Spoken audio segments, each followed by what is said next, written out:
And there was no furniture, and I didn't notice. It's like, what's going on? What? What's going on, man? You gonna share? This video is for commentary, discussion, and educational purposes under fair use. Everything said here is opinion, not fact, and not legal advice. Any document shown in public record shared strictly for context and conversation. Oh, hey, Chatterboxx. Chatterboxx fam, things are changing fast and you need to listen. From the couch to the co-host to what's missing from Instagram bios, the Joe Budden Podcast is in the middle of a serious shakeup. And yes, I've got new info on that lawsuit, so let's talk about it. To start off, in the most recent episode of the Joe Budden Podcast, the blue perch is gone, and Melyssa Ford has been removed as co-host of the JBP from her IG bio. And I see DJ Premier came through with that remix, or it was edited, because not only is her intro on today's pod gone, but the pictures are all of the fellas. So we can take those as confirmation that Melyssa Ford is no longer a part of the current Joe Budden Podcast. Ish. Now, he has not been seen in the last couple of pods, but he is still in the intro, so I think he's safe. And I have to say this before we get started. RIP to the most chaotic seat on the pod. No one sat in that chair without cutting up, and I'm going to miss it. I don't know about you. Drop an RIP perch in the comments. I mean, I would want to add something else, but I need to catch y'all up to speed. So we're going to circle back to that.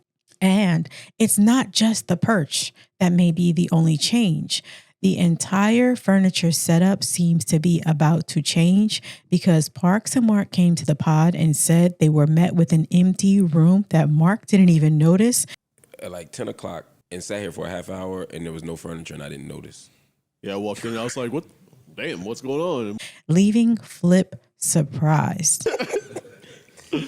What? What's going on, man? You gonna share? What I am wondering with the information I'm about to tell you is, will the JBP find themselves back in Park's basement like they were in January of this year?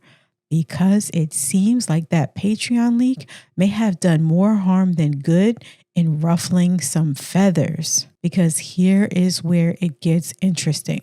One of our Chatterboxx viewers left a comment mentioning a lawsuit pertaining to Melyssa Ford, and I have receipts from another source. So there is an active lawsuit involving the Joe Budden Podcast and Melyssa Ford, but it's not what everyone is speculating about. And I bet you're not going to guess.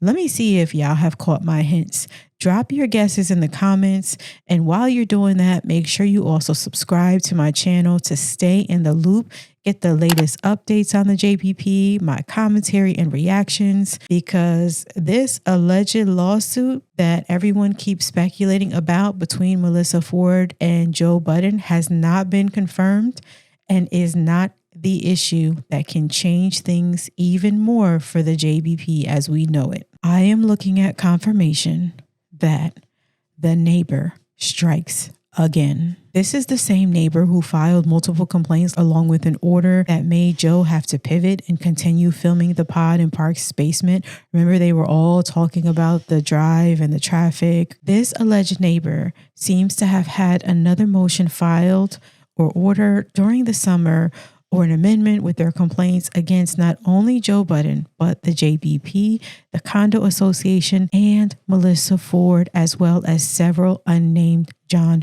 Doe. Not only had the neighbor at some point allegedly installed cameras to watch the JBP's activity, I'm going to read it directly from the document. The video at issue was captured by a camera secretly installed by plaintiff, which was found to be capable of recording both video and audio from within Joe Budden's private apartment and stairwell without Budden's knowledge or consent. Oh, that's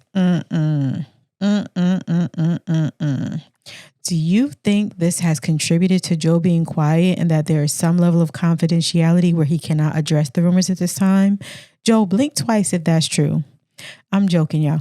I know this is no joke for the pod. This is serious for them, but I cannot believe this has been brought back up. According to the documents, the case is picked up right where it left off, including alleged terroristic threat charges against Melyssa Ford. So it looks like the pod may have celebrated getting back in that building a little too soon. And here's the kicker. According to another doc, a process server has been trying to serve Melyssa Ford, but was allegedly told, and this is from the document, despite diligent inquiry, Ford's residential address could not be obtained, and she has been unable to be personally served.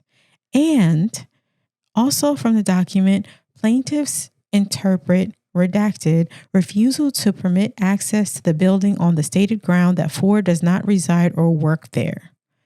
But it looks like also, according to the document, that the Joe Budden network is uniquely positioned to ensure that Ford receives the actual notice.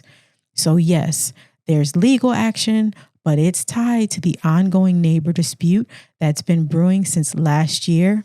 And these docs, along with her removal from the intro of today's pod and Flip and Mona rotating in Mel's seat, well, I guess it's not her seat, especially if it's a new couch, that leaves us that Mel is no longer on the current Joe Budden podcast. So quickly to recap, we've got Flip and Mona rotating in Mel's camera shot. The perch is gone. The couches will be changing. Melyssa has removed her co-host title on her IG, and a neighbor lawsuit is still active. Oh my goodness, how quickly things change. But then we have Joe's recent tweet where he says his statement that he always makes when there is a big change: my God doesn't play about me. Remember, I told y'all Joe was slow walking us into a new era. Now it feels like we are sprinting. So with all of these changes happening in the past month to month and a half, how are you feeling about all these changes as a viewer, an audience member, a fan, and supporter?